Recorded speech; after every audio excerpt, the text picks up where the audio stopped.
Cash flow statement में SQ में तो 1 नंबर में क्या क्या क्वेश्चन आता है कैश फ्लो में, वही हम लोग डिस्कस करेंगे। तो कैश फ्लो में पहला जो क्वेश्चन आता है, what is cash flow statement. Cash flow statement क्या है? बोला एक कोई भी ऑर्गेनाइजेशन का एक फिनेंशियल ईयर में, कोई भी एक ईयर के अंदर में कितना पैसा आ रहा है और कितना पैसा जा रहा है, इसको जो स्टेटमेंट डिस्कस करता है उसी को हम लोग कैश फ्लो स्टेटमेंट कहते हैं। नेक्स्ट क्वेश्चन आता है, कैश फ्लो स्टेटमेंट का मेन ऑब्जेक्ट, उद्देश्य क्या है? कैश फ्लो स्टेटमेंट का मेन उद्देश्य है पैसा कितना इस बार ज्यादा आया या कम हुआ, काहे ज्यादा आया काहे कम आया, इसका कारण विश्लेषण करना इसका मेन उद्देश्य है। Next question, cash flow statement का सुविधा क्या है, एडवांटेज क्या है? तो कैश फ्लो स्टेटमेंट का सबसे मेन सुविधा है एक फिनेंशियल ईयर में, कोई भी एक ईयर में कितना कहां से पैसा आया और कहां कहां पैसा तो खर्चा हुआ, इसके बारे में डिस्कस किया जाता है।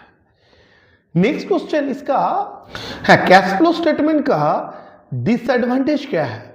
कैश फ्लो स्टेटमेंट का सबसे बड़ा डिसएडवांटेज है ये लॉन्ग टर्म यदि कोई रिजल्ट लेना चाहेंगे तो इससे हमको मिलेगा नहीं, लॉन्ग टर्म कोई भी बेनिफिट हम इससे मिलेगा नहीं। नेक्स्ट क्वेश्चन आता है, कैश फ्लो स्टेटमेंट में नॉन कैश आइटम क्या है? कैश फ्लो स्टेटमेंट में नॉन कैश आइटम है जिसमें कैश आएगा भी नहीं, कैश जाएगा भी नहीं, जिस ट्रांजैक्शन में उसको बोलते हैं नॉन कैश ट्रांजैक्शन। किस तरह का non cash transaction? General reserve, depreciation, ये सब नॉन कैश ट्रांजैक्शन का एग्जांपल है। नेक्स्ट क्वेश्चन आता है, cash and cash equivalent. Cash अर्थात कोई भी ऑर्गेनाइजेशन में जो नगद में जो पैसा उसके पास है उसको कैश बोला जाता है। इसके अलावा बैंक में जो पैसा है जो निकाल के वो कैश की तरह यूज कर सकता है उसको भी कैश बोला जाता है। इसके साथ साथ शॉर्ट टर्म जो इन्वेस्टमेंट है जिसको हम लोग नगद में व कैश में कन्वर्ट कर सकते हैं इजीली, उसको कैश इक्विवेलेंट बोलता है। ये दोनों को एक साथ कैश एंड कैश इक्विवेलेंट कहते हैं। नेक्स्ट क्वेश्चन आता है, जे कैश फ्लो स्टेटमेंट जो हम लोग बनाते हैं वो कौन सा अकाउंटिंग स्टैंडर्ड को मेंटेन करके करते हैं, कौन सा अकाउंटिंग स्टैंडर्ड को फॉलो करते हैं? तो तुम लोग जानते ही हो अकाउंटिंग स्टैंडर्ड 3, AS3 बोला जाता है। दोनों लिखने से ही होगा, अकाउंटिंग स्टैंडर्ड 3 बाय AS3 लिखने से भी हो जाएगा। Next question, cash flow statement में कितना एक्टिविटी होता है? नॉर्मली कैश फ्लो स्टेटमेंट में 3 तरह का एक्टिविटी होता है, एक ऑपरेटिंग एक्टिविटी, एक फिनेंशियल एक्टिविटी, एक इन्वेस्टिंग एक्टिविटी। तो ऑपरेटिंग एक्टिविटी किसे कहते हैं? बिजनेस ऑपरेट करके, तो बिजनेस चला के, जो बिजनेस चल रहा, जैसे कपड़ा का बिजनेस है तो कपड़ा बेच के कितना पैसा आया गया, ठीक है। किसी का मोबाइल का दुकान है, मोबाइल बेच के जितना पैसा आया गया, इसको बोलते हैं ऑपरेटिंग एक्टिविटी, ठीक है। नेक्स्ट है इन्वेस्टिंग एक्टिविटी, अर्थात फिक्स्ड एसेट्स, अर्थात बिल्डिंग बेचा, फर्नीचर बेचा, ये सब बेच के व खरीद के जो पैसा आया गया, जो एक्टिविटी व जो एक्टिविटी डिस्कस करता है उसको बोलते हैं investing activity.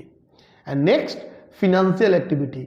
Financial activity means जे कितना मेरा कैपिटल व पूंजी आया, मतलब शेयर कैपिटल कितना आया, व डिवेंचर से कितना मेरा लोन लिए, बैंक से कितना लोन लिए, व लोन कितना वापस किए, ये जो डिस्कस करता है, फिनेंशियल पोजीशन जो डिस्कस करता है उसको फिनेंशियल एक्टिविटी बोलते हैं।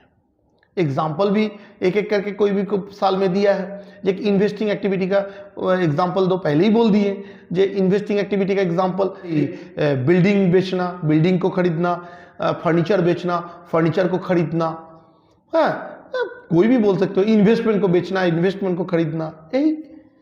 यदि तुमको फिनेंशियल एक्टिविटी बोलेगा तो बोलना शेयर बेच के कैपिटल कितना लिए, ठीक है।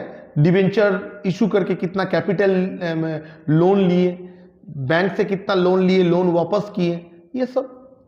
और ऑपरेटिंग एक्टिविटी में एग्जांपल यदि पूछेगा तो इसका एग्जांपल यदि बोलोगे डेटर्स बढ़ा कितना, स्टॉक बढ़ा घटा कितना, ये डिस्कस करना, ठीक है। तो कभी कभी एग्जाम्पल भी देते, 2024 में आया था sale of shares. Sale of shares कहाँ आता है? ऑब्वियसली फिनेंशियल एक्टिविटी में आएगा।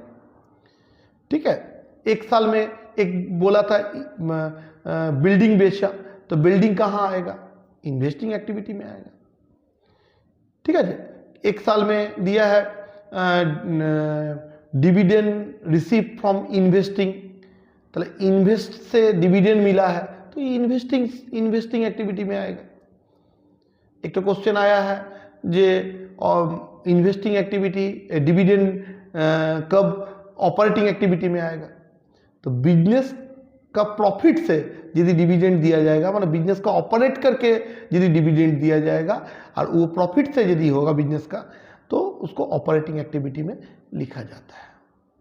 और एक क्वेश्चन छोटा में दे सकता है इस बार, ये कैश बुक और कैश फ्लो में अंतर बताओ।